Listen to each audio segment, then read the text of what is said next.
समन्ता चक्रवालेषु अत्रा गच्छन्तु देवता सद्धम्मं मुनिराजस्य शृण्वन्तु सग्मुखदं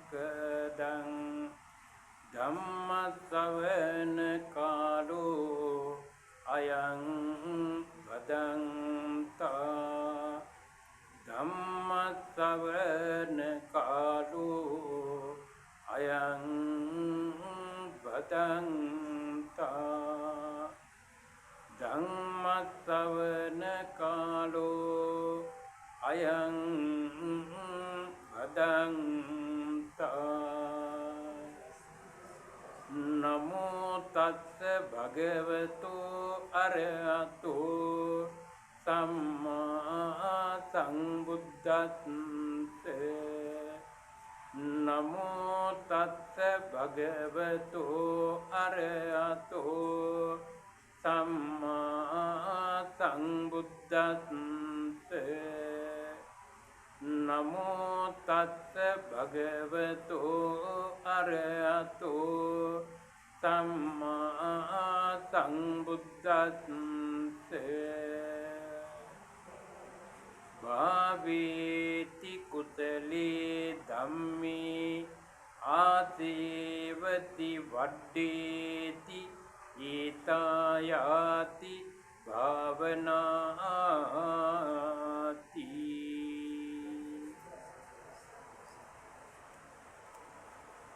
वासनावंत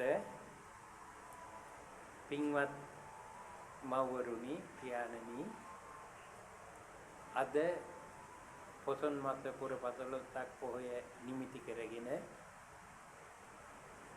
දොඩංගල්ලන රාජමහා විහාරස්ථානයේ අති ගෞරවනීය විහාරාධිපති ලේල්වල ධම්මසිරි ස්වාමීන් වහන්සේ ඒ වගේම අපේ විජිතවංශ ස්වාමීන් වහන්සේ ඇතුළු පූජනීය මහා සංඝරත්නයේ මඟ පෙන්වීම අනුව මේ ඓතිහාසික විහාර භූමියේ සිට සිද්ධ කරන්නට බලාපොරොත්තු වෙන සදහම් වැඩමුළුවේ ආරම්භක මොහොතයි මේ ආකාරයෙන් ඔබ සිද්ධ කරන්නට බලාපොරොත්තු වන්නේ. මනුෂ්‍ය ජීවිතයේ මනුෂ්‍ය ප්‍රතිලාභය කියන එක භාග්‍යවත් අරහත් සම්මා සම්බුදුරජාණන් වහන්සේ දේශනා කරන්නේ ඊ타ත්ම දුර්ලභ කාරණයක් හැටියට. දුර්ලභංච මනුස්සත්තං කියලා මේ මනුෂ්‍ය ආත්ම භාවයේ මනුෂ්‍ය ප්‍රතිලාභය ඊ타ත්ම දුර්ලභ සංසිද්ධියක් කරුණක් හැටියට දේශනාවේ සඳහන් වෙනවා. ඒ දුර්ලභ මනුෂ්‍යාත්ම භාවයට අපේ අම්මලා මේ ඇත්තව අදපත් වෙලා ඒ මනුෂ්‍ය ජීවිතය ඊ타ත්ම ප්‍රයෝජනවත් වෙන ආකාරයට ආධ්‍යාත්මික ප්‍රගතියක් ඇති කර ගන්නට හැකි වන ආකාරයට භාග්‍යවතුන් වහන්සේගේ දේශිත පරම පවිත්‍ර ශ්‍රී සද්ධර්මයෙන් තමන්ගේ ජීවිතය ආලෝකමත් කරගන්නට අවශ්‍ය කරන සීල සමාධි ප්‍රඥා ගුණධම් දියුණු තියුණු කර ගැනීමේ අරමුණ පෙරදරි කරගෙනයි ඔබ මේ විහාරස්ථානයේට එක රාශී වෙලා පිහිවත් සමාදන් වෙලා සැදී පැහැදී සිටින්නේ. අද මෙම ධර්ම දේශනාව සඳහා ගෞරවනීය විහාරාධිපති ස්වාමින් වහන්සේ විසින් ආරාධනා කරන්නට යෙදුණා. ඒ ආරාධනාව අනුව මේ ඇත්තන් වෙනුවෙන් මා ධර්ම දේශනා මාතෘකාවක් හැටියට ඉදිරිපත් කළේ භාවනාව සම්බන්ධයෙන් විස්තර කරන ධර්ම පර්යායක් මාතෘකා ගාථාවක් හැටියට ඔයත්තන්ට ඉදිරිපත් කළා. පින්තුනි මේ මාතෘකා පාඩයත් එක්කලා අද අපි කරුණු කාරණා කීපයක් සාකච්ඡා කරන්නට බලාපොරොත්තු වෙනවා. භාවනාව කියන්නේ කුමක්ද? භාවනා කරන්නේ ඇයි? ඒ වගේම ඒහා තදනුබද්ද ඔයත්තන්ට ඇති වෙන ගැටලු සාකච්ඡා කරන්නට බලාපොරොත්තු වෙනවා. විශේෂයෙන්ම අපි මනුෂ්‍ය ප්‍රතිලාභය ගැන කතා කළානේ. කාමාවචර මහා කුසල් 8ක් සඳහන් වෙනවා නේද? එතකොට මේ කාමාවචර මහා කුසල් 8කින් තමයි ඒ 8න් එකක් මූලික වෙලා තමයි මිනිස්සෙක් ඇටියට මේ ලෝකේ ප්‍රතිසන්දිය ලබන්නේ. ඇයි එහෙම කියන්නේ? කාම සුගති භූමි කියලා තියෙනවනේ නේද? කාම සුගති භූමි. එතකොට මේ කාම සුගති භූමි හැටියට ගත්තොතින් සඳහන් වෙනවා මොනවද? දිව්‍ය ලෝක 6යි මනුෂ්‍ය ලෝකයයි. එතකොට කාම ලෝක හැටියට තවත් 4ක් තියෙනවා. නරක, තිරිසන්, പ്രേත, අසුර කියලා. පැහැදිලි නේද? එතකොට සුගති භූමි ටිකයි දුගති භූමි ටිකයි අපිට පැහැදිලිනේ නේද? 4 අපාය වෙනම 4ක් යටින් සඳහන් වෙනවා. ඒ අතරත මනුෂ්‍ය ලෝකයේ උඩින් තියෙනවා. ඊට ඉහළ තලවල දිව්‍ය ලෝක 6ක් තියෙනවා. එතකොට එතන 11යි නේද? කීයද? 4යි 5යි 6යි. නේ 11යි. ඕකට කියනවා 11 කාම භූමි කියලා. පැහැදිලිනේ? 11 කාම භූමි.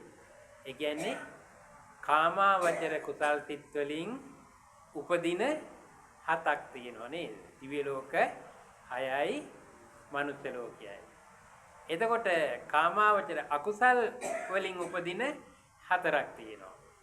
ඒකට කියනවා නරකය, තිරිසන්, പ്രേත, අසුර. පැහැදිලිනේ? එතකොට උඩ 7යි යට 4යි 11යි නේ. ඔව්. 11 කාම භූමි කියලා ඔකට කියනවා.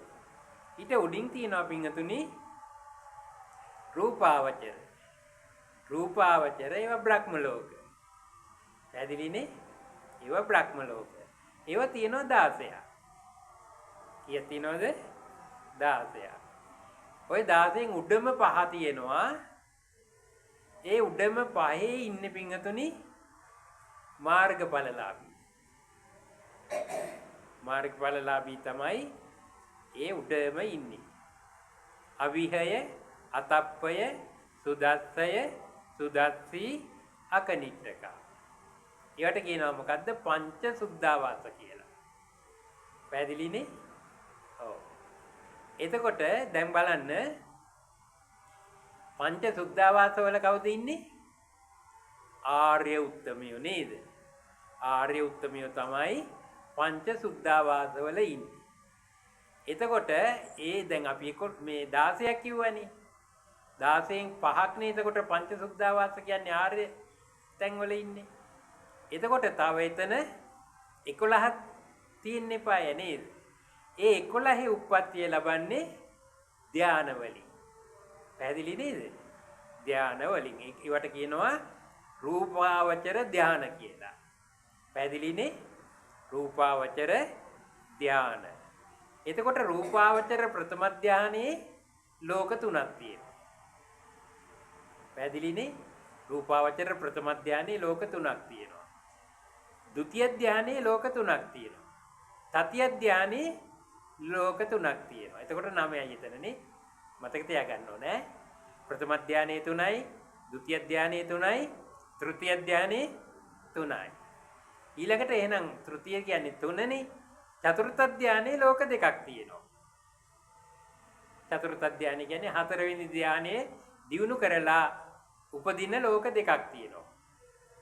ඒ ලෝක දෙකට කියනවා වේහප්පලය, අසඤ්ඤ සත්‍යය කියලා. 4වෙනි ධානයෙන් උපදින ලෝක 2යි. එකක් වේහප්පලය, අනිත් එක අසඤ්ඤ සත්‍යය. අසඤ්ඤ කියන්නේ සංඥාවක් නෑ යාළුවා. නිකන් අර රෙදි කඩවල වල බෝඩික් වගේ ඉන්නේ. අනේ රූපකාය විතරයි. ඒගොල්ලන්ට බෑනේ කතා කරන්නත් බෑ මොකවත් බෑනේ අන්නේ වගේ අසඤ්ඤ සංඥාවක් නෑ සංඥාවක් ගන්න බෑ. බෝනිකේකට සංඥාවක් ගන්න බෑ නේද? බෑ අන්නේ වගේ. අපි මේ සරලව මේක කියන්නේ තේරුම් ගන්න ඕන නිසා. පැහැදිලිනේ? දැන් එතකොට පංච සුද්ධාවාසවල කවුද ඉන්නේ? කවුද ඉන්නේ? සෝවාන් ආදී මාර්ගඵලලාභී. හොඳට මතක තියාගන්න ඕනේ. පංච සුද්ධාවාසවල ඉන්නේ කවුද? මාර්ගඵලලාභී. එතකොට චතුර්ථ ධානය ලෝක කීයක් තියෙනවද? දෙකයි. ඒ තමයි වේහප්පලයයි අසඤ්ඤ සත්‍යයයි. ප්‍රථම ධානයෙන් කීයද ලෝක? 3යිනේ. දෙවෙනි ධානයෙන් ඒ 3යි. තුන්වෙනි ධානයෙන් ඒ 3යි. එතකොට ආර්ය උත්තමය මේ චතුර්ථ ධානයෙන් 2යි. ඔව්. ඊළඟට ආර්ය උත්තමය වාසය කරන 5යි. ඒකට කියනවා පංච සුද්ධාවාස කියලා. හරිනේ? දැන් බලන්න යටම තියෙනව මොනවද? කාම දුගති භූමි. කාම දුගති භූමි 4ක් තියෙනවා. පැහැදිලිනේ? ඊළඟට කාමාවචර සුගති භූමි තියෙනවා කීයද? 7ක් තියෙනවා.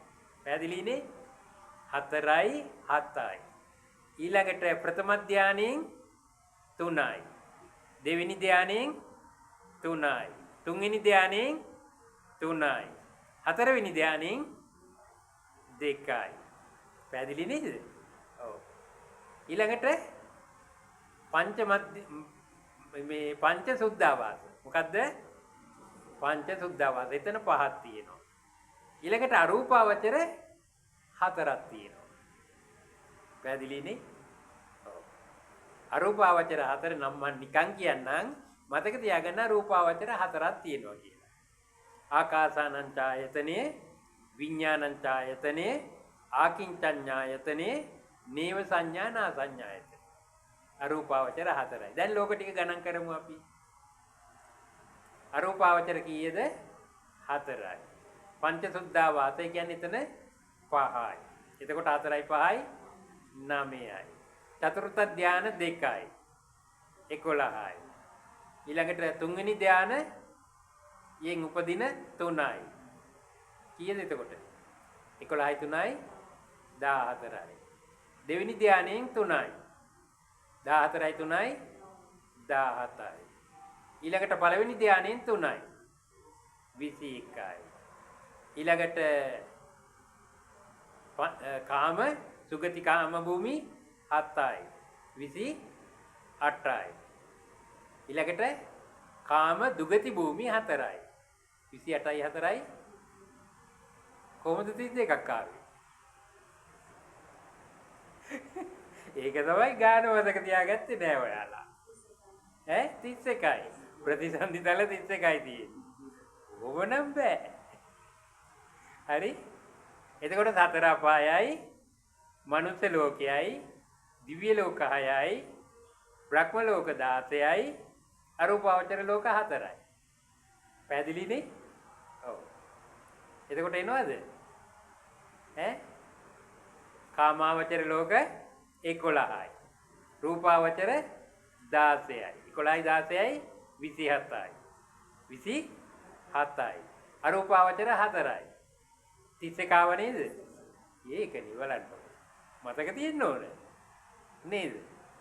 කීයද? මේකෙන් තමයි ලෝක ධාතුවක් හැදිලා තියෙන්නේ. මේ වගේ ලෝක ධාතු ගොඩාක් තියෙනවා. මේ අපේ සක්වල ඔය සංයුතිය ඕක තමයි. එතකොට බුදුහාමුදුරුවෝ උප්පත්තිය ලැබුවේ මේ මග්ගුල් සක්වල කියලා කියන්නේ මේකට. ඒක දඹදිව මධ්‍ය මණ්ඩලයේ ඉන්දියාවේ මධ්‍ය ප්‍රදේශයේ එතකොට මේ බෝධිද්රුමය කේන්ද්‍ර කරගෙන බුද්ධත්වයේ ලැබෙන නිසා මග්ගුල් සක්වල කියලා කියනවා. පැහැදිලිනේ? එතකොට මේක බුදුරජාණන් වහන්සේගේ මේ සක්වල මෙහෙම වුණාට බුදුරජාණන් වහන්සේගේ ಜಾති ක්ෂේත්‍රය. ಜಾති කියන්නේ උප්පත්තිය ලැබෙන භූමි වපසරිය. අපි දැන් මේ කියන්නේ දැන් ඔයගොල්ලෝ කොහෙද ඉපදුනේ කියලා ඇහුවා බලංගොඩ කියනවා. නේද? එතකොට බලංගොඩ භූමි ප්‍රදේශයේ ඉතලා බලන්නකෝ. නේ. එතකොට ඒකට අයිති භූමි ප්‍රදේශයක් තියෙනවා. ඒ වගේ දැන් ඔයාලා අපි කියන්නකෝ දොඩංගල්ලනේ ඉපදුනා නම් අපි කියන්නේ කොහෙද? දොඩංගල්ලනේ කියනවා දන්න අයට. තව ඈතට ගිහිල්ලා කොහෙද ආපුවා කොහෙද කියන්නේ? බලංගොඩ කියලා. නේද? ඊළඟට බලංගොඩ තියෙන්නේ කොහෙද කියලා ඇහුවොත් රත්නපුර දිස්ත්‍රික්කයේ කියනවා නේද? ඒකේ මොන පළාතටද අයිති කියලා ඇහුවොත් සබරගම් පළාත කියනවා නේද? එහෙනම් ඉතින් රට කොහෙද? තව පිට රටක. එතකොට කියනවා ශ්‍රී ලංකාව කියලා නේ. එතකොට දැන් වෙනසක් වලකට ගිහිල්ලා ඔයා ඉපදුනේ කොහෙද කියලා ඇහුවොත් ඒ කියන්න බෑනේ. මේකටත් නමක් තියෙනවා. අපි ඉපදුනේ මගුල්සක් වල. අන්න. හැබැයි අපි ඊතරට යන්න ඕන නේ. අන්න ඒ වගේ මේ ලෝක ධාතු බුදුහාමුදුරන්ගේ ජාතික් ක්ෂේත්‍ර ගත්තන් 10000. කොච්චරද? සක්වලවල් 10000. අර ධම්මචක්කප්පවත්තන සූත්‍රයේ අග තියෙන්නේ අම්ම. අයංච දස සහස්සී ලෝක ධාතු සංකම්පි සම්පකම්පි සම්පවේදී අප්පමානෝච උලාරෝ ඕභාසෝ ලෝකේ පාතරෝති කියලා නේ. බලන්න කොච්චර ලස්සන දේවනේ. අපි මේ ආවට ගියාට ඒව මේක කතා බහ කරලා ඇති වැඩක් නැහැ. ධර්මඥානය අපි ලබාගෙන තියෙන්න ඕනේ නේද? හරි. එතකොට බුදුරජාණන් වහන්සේගේ ආඥා ක්ෂේත්‍රයේ ඒ වගේ ලෝක ධාතු කෝටි ලක්ෂයක් තිබෙනවා. කෝටි ඒව ලක්ෂයක්. හිතලා බලන්න. සක්වලවල් කෝටි ඒව ලක්ෂයක් බුදුරජාණන් වහන්සේගේ අනපතුරවන්න පුළුවන්. බුදුරජාණන් වහන්සේගේ අනපතුරවන්න. ඒ කෝටි ලක්ෂයක් සක්වල අපිට හිතා ගන්න පුළුවන් මේ එකක් ගැන අපි මේ කතා කරන්නේ. එතකොට කෝටි ඒව ලක්ෂයක් කිව්වා. ඒ කෝටි ඒව ලක්ෂයක ජීවත් වෙන මිනිසුන්ට මේක මෙහෙමයි කියලා භාග්‍යවතුන් වහන්සේ දේශනා කරා නම් ඒ යන කඩන්න මේ ලෝකේ කාටවත් පුළුවන් කමක් නැහැ. නේද? පංචශීලයේ ආරක්ෂා කරන්න එක කඩන්න එපා කියලා නේද? ශික්ෂාපදයේ හැටියට මේකෙන් වැළකෙන්න කියලා කිව්වනම් ඒක ඕනම ලෝකයේ තැනක ඕනම කෙනෙකුට පොදුයි. පැහැදිලිනේ? ඊළඟට විෂයක් ක්ෂේත්‍රය ගත්තාම කොච්චරද දන්නේ තියෙන සක්වලවල් ඔක්කොම බුදුරජාණන් වහන්සේගේ විෂයක් ක්ෂේත්‍රය. බලන්නකො අපි මොනවද දන්නේ නේද? භාග්‍යවතුන් වහන්සේගේ වපසරිය මොනතරම් ඔන්න ඔය වගේ මහා දසදහසක් ලෝක ධාතුන් තුල පැතිරිච්ච ජාතික් ක්ෂේත්‍රයට තමයි මේ මහා මෝඩ මිනිසු ටික ලංකාවේ බුදුහාමුදුරු ඉපදුනා කියලා කියන්නේ. අහලා තියෙනවනේ මොන තරම් අඥාන ජරිතද බලන්න. ඔව් අපි දැන් මේවා දැනුවත් උනේ නැත්නම් අපි දුර්වලයි නේද? ඒටි අර පොතපත පොඩි කාලේ හරියට කියවන්න ලැබුණා නේද? ඒ කොයි වගේ මෝඩ අදහස් කියවන්නේ අර හිතට එන දේ ඔය කියවන.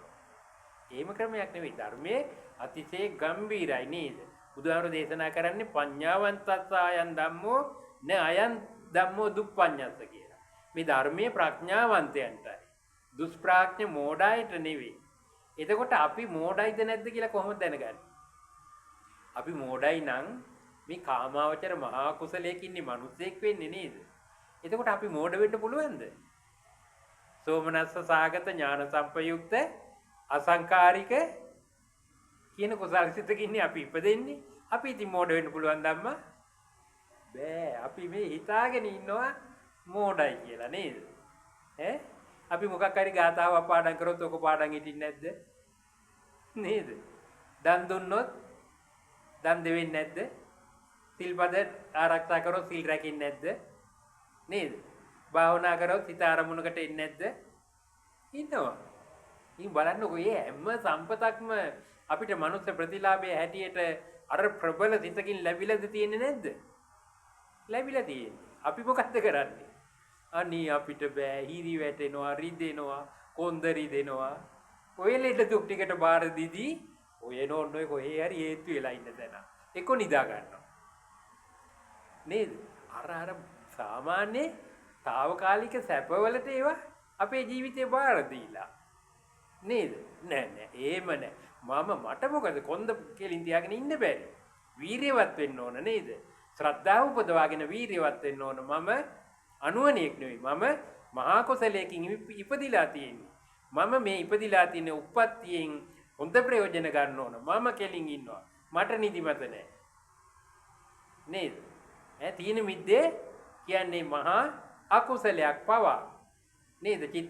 චිත්ත චෛතසිකයන්ගේ කම්මැලිකම. ඉතින් පවක් සිද්ධ කරගන්න ඕනද මේ බුදු සමිඳු ළඟට ඇවිල්ලා? ඇරලා ඉන්න ඕන නේද? මං අර මේ පිළ කුඹුරේ බණකට ගියා. එක අම්ම කෙනෙක් හොඳටම නීති. අනිත් අම්ම ඇඟිල්ලෙන් අරිනවා. දෙන්නටම බණ අර මහරෝනවා. අනිත් අම්ම නීති. නේද අපරාධ දෙන්නගේම කාලේ. අර අම්ම අර බණ ටික කොමාරි ලෙඩ වෙලක් දන්නෙත් නැහැ. කොමාරි එහෙම තමයි. එවනේ අපි හැම කෙනෙක්ම බොහොම ශ්‍රද්ධාවෙන්, භක්තියෙන්, ගෞරවයෙන් යුක්තව මේ ධර්මය අල්ලා ගන්නවා. අපිට අනිත් කිසිම දෙයක් ඇති වැඩක් නැහැ.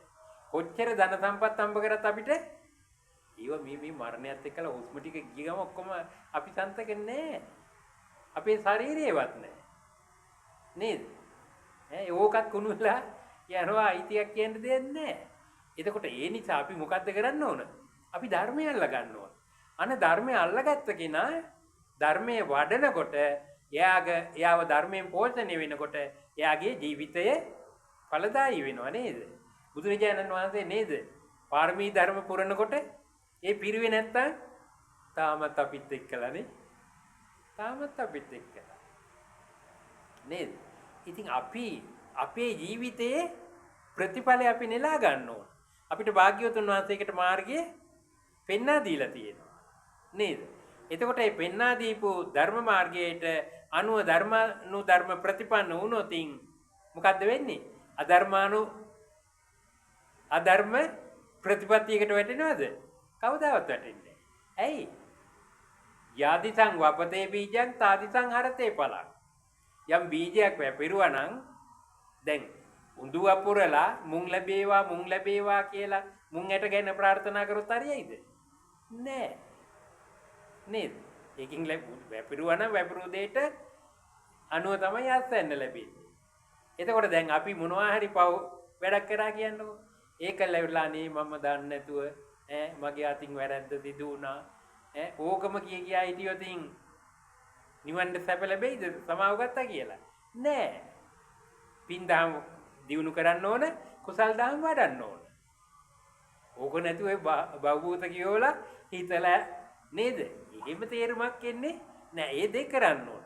දැන් පාරමී දැන් පුරන්න ඕන, වඩන්න ඕන. ඒ කියන්නේ මනෝ ප්‍රනිදානයෙන් මනසින් තමන්ගේ බුද්ධත්වයේ හෝ පසේ බුද්ධත්වයේ හෝ චතු සම්බෝධිය තමන් ප්‍රාර්ථනා කරන්න ඕන මනසින්.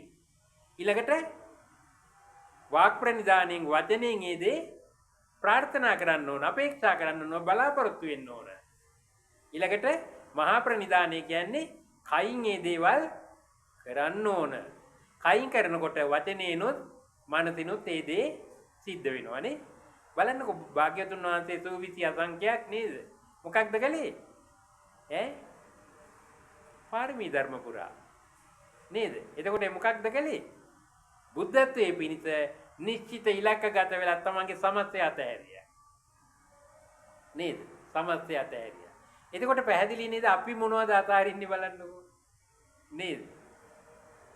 චූටි කාලේ ඉඳලා මහන්සිලා ගිහිල්ලා අන්තිමට ආච්චියම්ම කෙනෙක් වුණාට පස්සේ මුණුබුරු මිනිබිරියෝ ටික බදා ගන්න. යුතුයකම් ඊට කරන්න ඕන. නමුත් අපිට ඇත්තම සිද්ධිය වෙලා තියෙන්නේ ඕකනේ.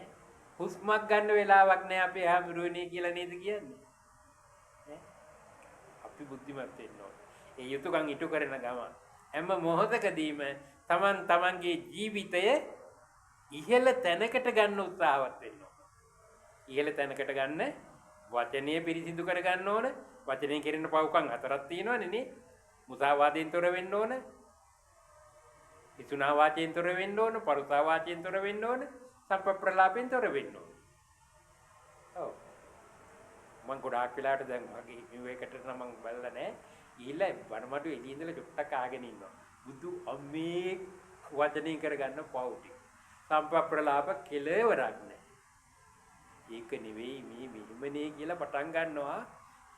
අනේ මේ පන්සලකට ඇවිල්ලා ආගමික පරිසරයක් තුල තෙරුවන් වැඩ ඉන්න පුණ්‍ය භූමියක අපි කතා කරන්න ඕන මොනවද? ධර්මයට අදාළ දෙයක්. කතා වෙන්නේ එතකොට අධර්මයට අදාළ දෙයක්. ලෝභයයි, ද්වේෂයයි, මෝහයයි තියෙනවා නම් එතන ඒක අකුසලයක්. නේද? කොහොමද අනේ කිව්වනම් ඒක මොකද්ද ලෝභයක්ද? නේ කොහොමද කිව්වොත් මොකද්ද ඒක? ඇයි ඊට වඩා හොඳයි නේද? නිදුක්ඛිත්වා නිරෝගී වෙත්වා සුවපත්. ආදේශ කරගත්තෝ නේද? දකින්න කෙනාට අනේ ඔබ නිදුක්ඛිත්වා නිරෝගී වෙත්වා. කුසලයක් නේද වෙන්නේ? බලන්න වන්නේ වගේ අපි හුරුුණොත් එහෙම නැවත හුරුුණොත් ඒක ප්‍රගුණ වෙනවා, ප්‍රබල වෙනවා, ශක්තිය අතිශය මහා ගුණ ශක්තියක් බවට මෛත්‍රී චින්තාව පතුරවන්න පුළුවන්. මෛත්‍රිය තුළින් ඵල ලබා ගන්න පුළුවන් චරිතයක් බවට එයාපත් වෙනවද නැද්ද? පත් වෙනවා. බලන්නකො මේ පුංචි දෙයකින් කොච්චර දෙයක් කරගන්න පුළුවන්ද කියලා. අපේ පරම නිෂ්ඨාව මොකක්ද? නිර්වාණ අවබෝධයනේ. ඒ නිර්වාණ අවබෝධය සඳහා තියෙනවා අනුපුබ්බ සික්ඛා කියලා. සික්ඛා කියලා කියන්නේ ශික්ෂණේනේ, විනයනේ නේද? කයයි වචනයයි සංවර කර ගැනීම. කයින් කෙරෙන පව් සහ වචනයෙන් කෙරෙන පව් ටික අයින් කරගත්තාම අනුපුබ්බ සික්ඛාව සම්පූර්ණයි. නේ? ඊළඟට ප්‍රතිපදාවක් තියෙනවනේ. මොකද්ද ප්‍රතිපදාව? මජ්ක්‍ධිමා පටිපදා. මධ්‍යම ප්‍රතිපදාවට පැමිණීම කියන්නේ. එතකොට මජ්ක්‍ධිමා පටිපදා කිව්වේ මොකක්ද? ආර්ය අෂ්ටාංගික මාර්ගයේ විස්තර කරන්නේ නේ. ඒකේ තියෙන්නේ මොකක්ද? මජ්ක්‍ධිම පටිපදාව කියන්නේ අත්තකිලමතානුයෝගයත් කාමසුකල්ලිකානුයෝගයත් කියන දෙක අතහැරීම. අවබෝධයෙන් හැබැයි ටිකක් ගැඹුරුයි. එතකොට මේ මධ්‍යම ප්‍රතිපදාව කියන එකට කාම සංකල්පනා බැහැර කිරීමත් නේද? ශරීරයට දුක් දීම බැහැර කිරීම. ඇයි දුක් දීම බැහැර කරන්න කියලා කිව්වේ? එදා බුදුහාමුදුරේ කාලේ තිබ්බ මිත්‍යා දෘෂ්ටික ආගම් දර්ශන 62ක්. 62ක් මිත්‍යා දෘෂ්ටි කිය. ඒකේ පුදුමාකාර ශරීර වලට දුක් දුන්නා. මේ කේස් ගලවන්නේ තල් ඇටයක් කොණ්ඩේ ඔතලා තල් ඇටය ඇදලා. මසුත් එක්කලා ගැලවිලායි. අහලවත් තියනවද? අහලා තියෙනවා. පංච මහා තාපේ උඩින් මද්දානේ ඉරේලිය මේ ලංකාව වගේ නෙවෙයි. හතර වටේ කින්දර මැද ඉන්නවා මොන මොඩියෝද බලන්න පව් තවනවා. ඉතින් ඔන්න ඔය වගේ මහා දුෂ්කර ප්‍රතිපත්ති බුදුහාමුදුරුවෝ අනුගමනය කළා. ඒවා බැලුවා. ඔයලා බල මේවයි යථාර්ථ සත්‍යයක් මතුවෙනවද කියලා ඔයලා බලලා පරිේෂණය කරලා නිෂ්ඵලයි කියලා බැහැලා කරා. උභවන්තේ අනුපගම ශරීරයට දෙන්න තියෙන උපරිම සැප දුන්නානේ. රම්ම්‍ය සුරම්ම්‍ය සුබ කියලා මාලිගාවල ජීවත් වුණානේ නේද? ඊළඟට යසෝදරා දේවිය මේ ලෝකී උත්තම කාන්තාව ඇතුළු පුරංගනන් 40000ක් හිටියා කියලා සඳහන් වෙනවනේ. බලන්නකො සැප සම්පත් කොහොමද කියලා මොනවද ආඩු? සක්විති රජෙවරි. එතකොට ඒවා නිෂ්ඵල කිසි වැදගැම්මකට නැති දෙයක් කියලා බැහැර කරන්නේ නේද? Taman තැවුව උපරිම අප්පානක ධානයේ වැඩුවලු පිංගතුනි. අප්පාන කියන්නේ හුස්ම ගන්නෙ නෑ. පුළුවන් දින්න බලන්නකො. කන්නේ බොන්නේ නෑ කියන එක වෙනම කතාවක්. දුෂ්කර ක්‍රියා කියන එක ඒකට වඩා හුලක් Tamanට අවශ්‍ය කරන ආස්වාද ප්‍රාස්වාදේ නැවැත්තුවා කියන්නේ. කලින් අහලා තියෙනවද? අහලාද මම බලන්න. හිතන්නවා පුළුවන්. කොහොමයි? ඒවා නිෂ්ඵලයි කියලා හඳුනාගත්තේ ප්‍රායෝගික ඒවා කරලා බලලා. එතකොට එහෙම කරලා බලලා ඒව ඔක්කොම අතහැරලා මධ්‍යම ප්‍රතිපදාවෙන් සර්වඥතා ඥානය අවබෝධ කරගත්තේ මේ ආනාපාන සති සමාධිය චතුර්ථ ධානයේට සමවැදිලා නේද? ඒ වසී ප්‍රාප්ත භාවයටපත් වෙලා ඒ තුලින් විදර්ශනා පාදක ආනාපාන සති විදර්ශනා පාදක චතුර්ථ ධානයෙන් තමයි සම්මා සම්බුදු බවට පත් වෙන්නේ. පැහැදිලිනේ? අපි මොකද කරන්නේ? ආනාපාන සති භාවනාව කියලා පිම්බිනව නේද? පිම්බිනවා. දැන් බලන්න අපි දැන් මාතෘකාව ඇටියට ගත්තේ මොකද්ද? භාවේති කුසලේ ධම්මේ ආසේවති වඩේති ඊතායාති භාවනා. භාවේති කියන්නේ වඩනවා. කුසලේ ධම්මේ කුසල අරමුණක. වඩේති වර්ධනය කරන. භාවනා කියලා කියන්නේ එතකොට මොකක්ද? එක කුසල් අරමුණක සිත පිහිටුවීම. පැහැදිලි නේද? එක කුසල් අරමුණක සිත පිහිටුවීම. එතකොට දැන් බලන්න මම ඔයාලට කලින් කිව්වද අර ආස්වාද ප්‍රාස්වාදයේදී සම්මා සම්බුද්ධෝ කියලා හිතන්න කියලා පුරු වෙන කාල. කලින් දේශනාවකට මම කිව්වා හැබැයි නැද්ද? කමන්නේ. අද ඉඳලා මතක තියාගන්න. පුරු වෙනකල් ඒ ආස්වාද ප්‍රාස්වාදයේදී අපේ හිත නිතරම දුවනවනේ. දුරංගමං ඒක චරං නේද ඔය තියෙන්නේ. දුර ගමන් යනවා. දැන් මේ හිත අපිට උලන් ඕනම තැනකට යවන්න. ඒ නිසා මේ දුවන විවිධ අරමුණු ගන්න හිත අරමුණු ගැනීම නතර කරන්න එපාය. අරමුණු ගන්නෙ මොනවද? රූප අරමුණු ගන්නවා, ශබ්ද අරමුණු ගන්නවා, ගන්ධ අරමුණු ගන්නවා, රස අරමුණු ගන්නවා, ස්පර්ශ අරමුණු ගන්නවා, ධර්ම අරමුණු ගන්නවා. මේ ඉන්ද්‍රියන් පහ වැවුවා කියන්නේ ඇස් දෙක වහගත්ත, කන් දෙකෙන් ඇහෙන්නේ නැහැ, ඊළඟට නාසයෙන් දැනෙන්නේ නැහැ, දිවට දැනෙන්නේ නැහැ, කායට දැනෙන්නේ නැහැ වුණාට ඊට පස්සේ මෙන්න ඇතුලේ කය කාටටනවා. ඔව්. කලින් ගත්ත ඒවා ඇදලා අරගෙන ඒවයි රසය උරා බොනවා. මේක මහ පුදුමාකාර එකක්. මේවා කොච්චර පෝෂණය කළත් ඇහිමකටපත් වෙන්නේ නැහැ. විඥානය කියන්නේ මායя. විඥානය කියන්නේ හිතනේ. මේක මායя අම්මා. ඔව්.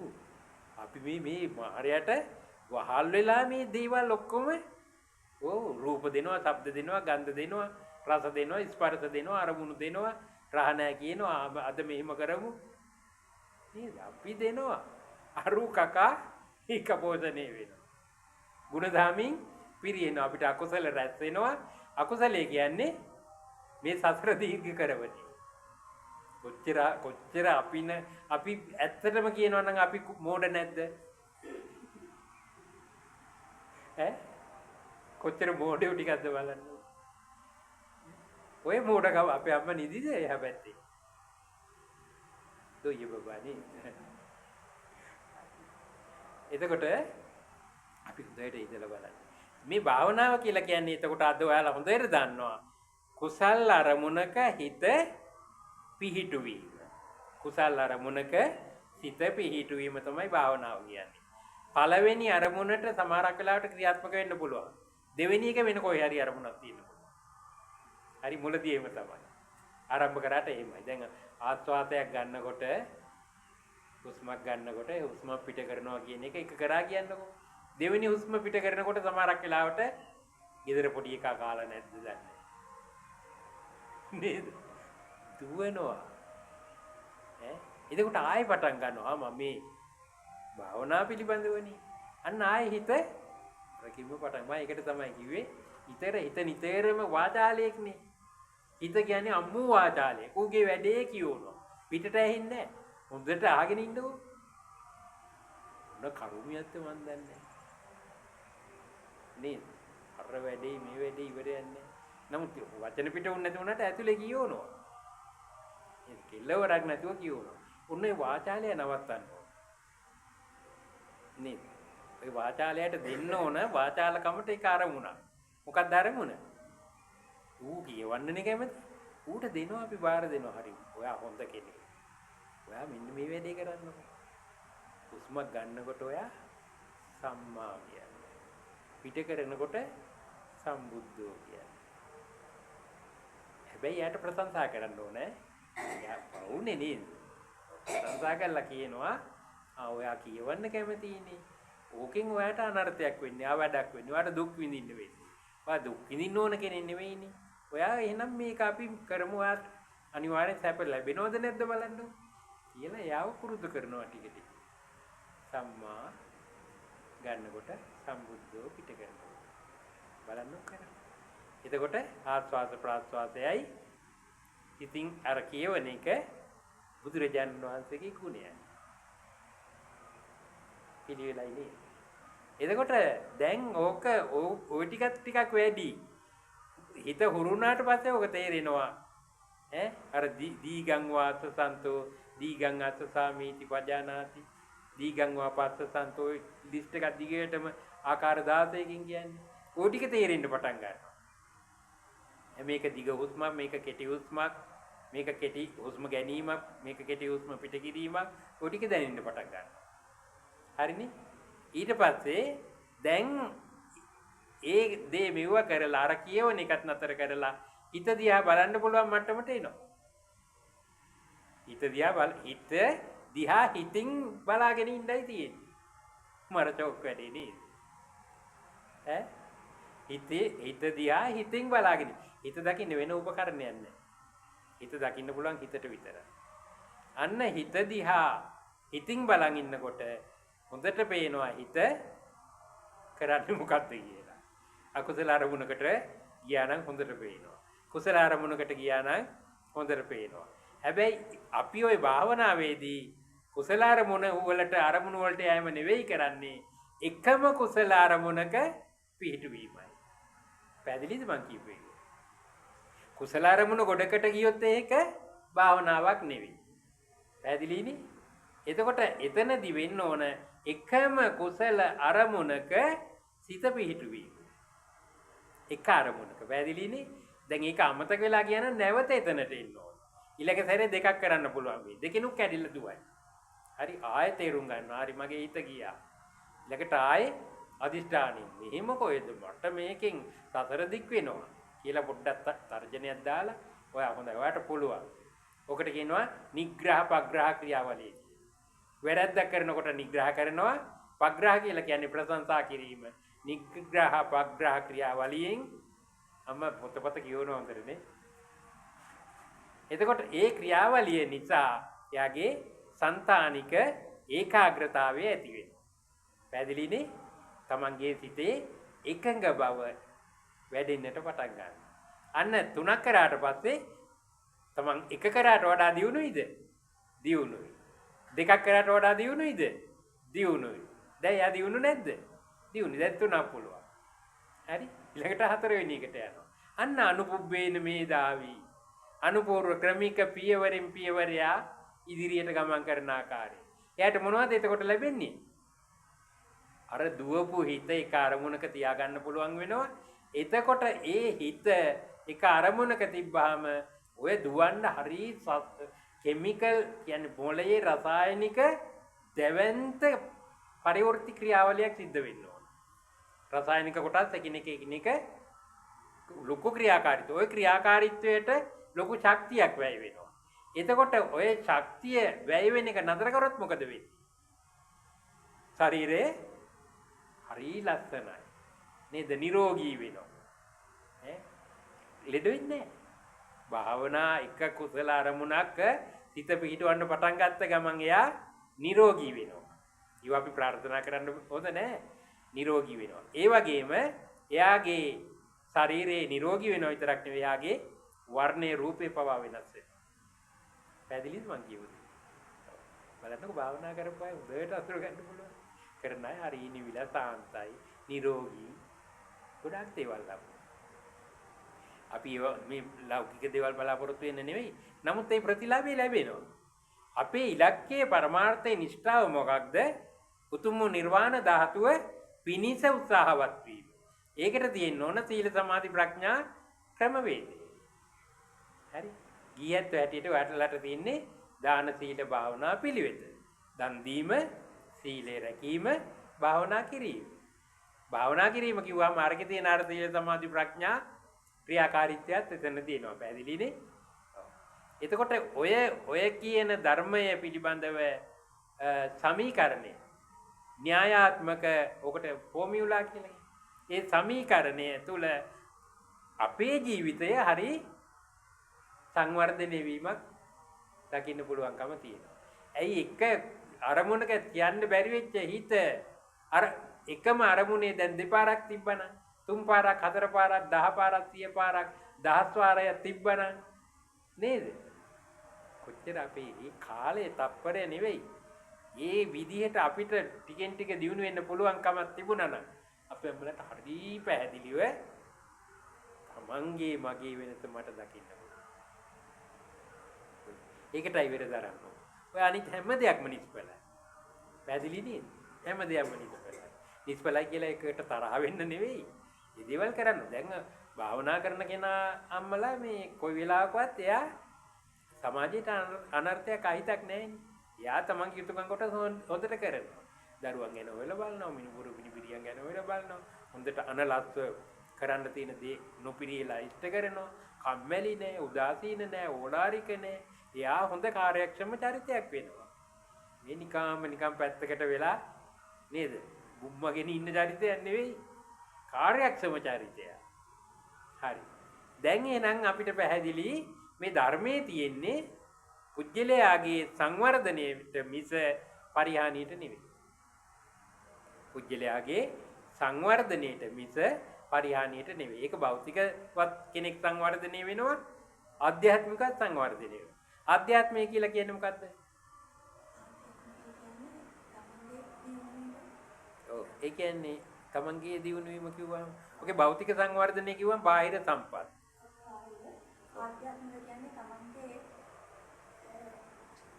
ගුණ ධර්ම දියුණු. ඔව් ආධ්‍යාත්මය කියලා කියන්නේ චිත්තඅභ්‍යන්තරය කියලා මතක තියාගන්න. ආධ්‍යාත්මය කියන්නේ මොකද්ද? චිත්තඅභ්‍යන්තරය. ඔය චිත්තඅභ්‍යන්තරයේ තියෙන මහා ජරා ගුණ කොටවල්. ඔව් මතුවේවි ඒ බැහැලා තියෙන කුණු හරියට අපිරිසිදු වෙලා. අර නිකන් මේ මීතොට මුල්ලේ කුණු කන්ද ඒවයි සාමාන්‍යව ඒ වගේ යට වෙලා කුණුව ඇවිස්සෙන්න කුණු ගඳ ගන්න එකමයි. එතකොට ආධ්‍යාත්මය කියලා කියන්නේ මොකක්ද? චිත්තඅභ්‍යන්තරේ. චිත්තඅභ්‍යන්තරේ පෙනෙන්න පටන් ගන්නවා මෙහෙම ප්‍රඥාව දියුණු කරනකොට. අන්න ලෝභ සිතිවිල්ලක් මට ඒ ලෝභ සිතිවිල්ල හටගත්තේ ආවල් වෙලාවේ මේ ලෝභ සිතිවිල්ල මට සතර මේ වගේ දුක උපද්දවනවා මාව අපායට ගෙන යනවා නේද? වර්තමානයේ එතකොට යා පාපී දේවල් කරන්නේ නැති වෙනකොට ඇතුලේ බලනකොට අන්න තමන්ගේ ඇතුලේ තියෙන කුණු ටික පෙනෙන්න පටන් ගන්නවා. පැහැදිලිද මං කිව්වේ? එතකොට ඒක අනුව මේ දේ මං ඊට පස්සේ කිසි දවසක ආයෙ කරන්න හොඳ නැහැ කියලා හොඳ දැනීමක් අවබෝධයක් නුවණක් පහළ වෙනවා. ඒකට කියනවා ප්‍රඥාව. එතකොට අතීතයේ පෙනෙන්න පටන් ගන්නවා. අතීතයේ කෙරිච්ච දේවල් වර්තමානයේ කවදාවත් පාපී දේවල් කරන්නේ නැහැ. එතකොට වර්තමානයේ අකුසලයක් පවක් නරකක් අවැඩක් අනර්ථයක් කරන්නෙම නැහැ. අනාගතයේ කොහොමවත් වෙයිද? අතීතයේත් නැත්නම් වර්තමානෙත් නැත්නම් අනාගතේ ඔය තුන් කාලෙම දන්නවනේ අනර්ථවත් දෙයක්. දන්න නිසා ගැටලුවක් එතන නැති වෙන්නේ නැහැ. ඔකට ඊළඟ ලස්සන දේශනා කරනවා අපි මේ දේවල් පේනකොට අතීතයේ පිළිබඳව අතීතයේ වර්තමානයට ගේන්න එපා කියලා. ඒ කියන්නේ යටගියේ කුණු ගොඩක් මල කුණු සොහොන් පිට්ටනියට යන්න එපා කියන එක. නේද? අතීතයේ අමතක කරලා අනාගතය ගැන ප්‍රාර්ථනාවකුත් නැතිව පච්චුප්පන්නේ නාපයේ වර්තමානයේ තුල දැන් මේ මොහොතේ යැපීම පිළිබඳව අවධානය යොමු. පැහැදිලි ධම්මලට මං කියුවේ. එහෙනම් අපේ කාලය හරි නේද? හරි. අමල බොහොම ශ්‍රද්ධාවෙන් භක්තියෙන් ගෞරවයෙන් යුක්තව අද ගොඩාක් මාතෘකා අපි වේගයෙන් කෙටියෙන් වුණාට ගොඩාක් ලෝකයේ පිළිබඳව ලෝක සංයුතිය පිළිබඳව පුජ්‍යලයාගේ වටිනාකම පිළිබඳව ඊළඟට ගුණධම් දියුණු කරගන්නේ කොහොමද? ගුණධම් වලින් පිරිහෙනකොට ඒ පිරිහෙන ලක්ෂණ මොනවද? කායික අකුසල්, වාචික අකුසල්, මානසික අකුසල් මහා ගම්බීර ධර්ම කොටසක් අපි සාකච්ඡා කළේ. පැහැදිලිනේ? එතකොට අපේ අම්මලා මේ දහම් පදයක් ශ්‍රවණය කරනකොට පහළ වෙන ඒ අවදාන සිත කුසල් සිතක්ද අකුසල් සිතක්ද? කුසල් සිතක්. එතකොට පරිසරය හරිය ලස්සනයිනේ. බුදුරජාණන් වහන්සේ ධර්ම රත්නේ සංඝ රත්නේ වැඩ ඉන්නේ. ඊළඟට අපේ ශරීරයේ නාම රූප සකස් වෙන්නේ කුසල නාම රූප. නේද? කුසල නාම රූප. එතකොට මේ නාම රූප කුසල් වෙනකොට අකුසල් නාම රූප සඳහා දුගතිය සකස් වෙයිද? කවදාවත් වෙන්න බෑ නේ. එම් වෙන්න බෑ. බලන්නකො පන්සලට ආපුවම තියෙන වටිනාකම. නේද? හරි. දැන් එහෙමනම් ඇති නේද? දැන් හැම කෙනෙක්ම ඉතාමත්ම ශ්‍රද්ධාවෙන් භක්තියෙන් ගෞරවයෙන් යුක්තව ධර්ම කාරණා පිළිබඳව කතා කළේ අපි. පුළුවන්කමක් තියෙනවා නම් අපි චූටි කාලයක් දැන් 10:53යි කෙටි කාලයක් අපි යොදා ගමු. මොනවා හරි ගැටලුවක් තියෙනවා නම් සාකච්ඡා කරන්න. එතකොට අපිට පුළුවන් හාමුදුරුවෝ කියන වෙලාවට බුද්ධ පූජාව පවත්වන වෙලාවට ඒ කටයුතු කරන්න පුළුවන් නේද? එහෙනම් මොනවාරි ගැටලුවක් තියෙනවද අපේ සාකච්ඡාවේ?